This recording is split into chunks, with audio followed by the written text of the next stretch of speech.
मैं जब सोता हूँ ना, आप अजीब मेरे सोने का मंजर है, मेरे साथ दोस्त बहुत हैरान होते हैं।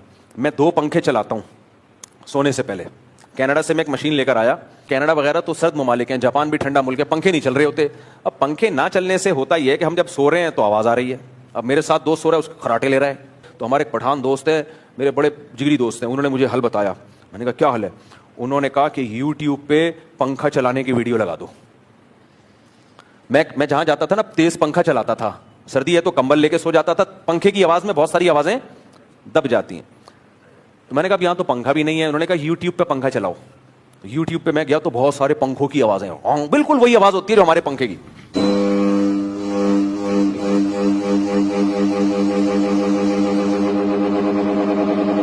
मैंने कहा यार दिमाग तो ये कहेगा कि ये ओरिजिनल नहीं है पंखा। मुझे पंखे में अच्छी नींद आती है। कुछ लोगों को पंखे के साउंड से मोहब्बत होती है, उनमें मैं भी हूं।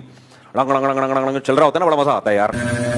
और पंखा जितना पुराना हो ना उतनी अच्छी नींद आती है। रंग रंग रंग रंग रंग ऐसे चल रहा हो। बिल्कुल अगर खामोशी हो ना, नींद नहीं आती इंसान को उसमें। मेरी है, हर आदमी का अपना अपना उसूल होता है। ट्रेन में कितनी अच्छी नींद आती है, ठका ठक ठका ठक, उसी को आदमी आदी हो जाता है ना, ठका ठक सुन सुन के।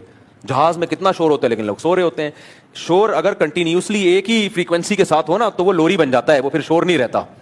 हाँ, एकदम से कोई छींक रहा है आ करके और कोई नाक साफ कर रहा है, कोई खराट, फिर नहीं नींद आती इंसान को। तो जो मेरे दोस्त थे खराटे वाले, उनको भी मैं कहता था कंटिन्यूसली अगर एक ही फ्रीक्वेंसी के साथ आप खराटे लो ना तो मैं सो जाऊंगा। लेकिन तुम्हारी फ्रीक्वेंसी क्या होती है यार, थोड़ी देर के बाद चेंज। कभी नाक से आवाज निकाल रहे हो, वो अलग फ्रीक्वेंसी के साथ एकदम गले में आ जाओगे। अंदर जाने की फ्रीक्वेंसी अलग है, बाहर निकालने की अलग है। तो ये नहीं होता भाई, ये बर्दाश्त नहीं हो रहा। एक फ्रीक्वेंसी के साथ अगर कंटिन्यूसली खराटे लो, फिर चुप नहीं होना, फिर चुप होकर दोबारा खराटे मारोगे, फिर नींद खराब होगी। लेकिन वो इस पे अमल नहीं करते, इसलिए तो उसका बेहतरीन हल मैंने सोचा। तो मुझे हमारे दोस्त ने बोला यार पंखा यूट्यूब पे लगा लो।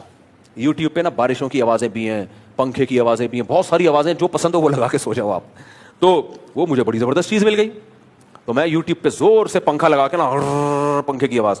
उसमें होता है शुरू में तो आदमी को लगता है फेक है, थोड़ी देर में आदमी भूल जाता है और वो यही समझता है कि ये पंखा ही चल रहा है।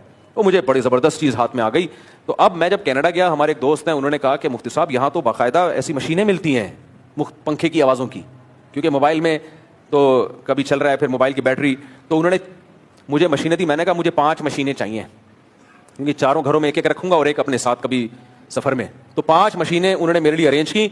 तो अब वो मैं घर में लगाता हूँ, वो लगाया स्विच और पंखा जोर से चलना शुरू। पंखे की आवाज़ चेंज करना चाहते हैं तो उसमें ऑप्शन है। अगर आप चाहते हैं बारिश की आवाज़ लगाएं, तेज़ बारिश हो रही है, वो लगा दें आप। उसका फ़ायदा क्या होता है, इतनी लंबी मैंने आपको कथा सुना दी। एक तो इसलिए कि अगर किसी को ये मसला मेरी तरह है तो वही इस ऑप्शन को इस्तेमाल कर सकते।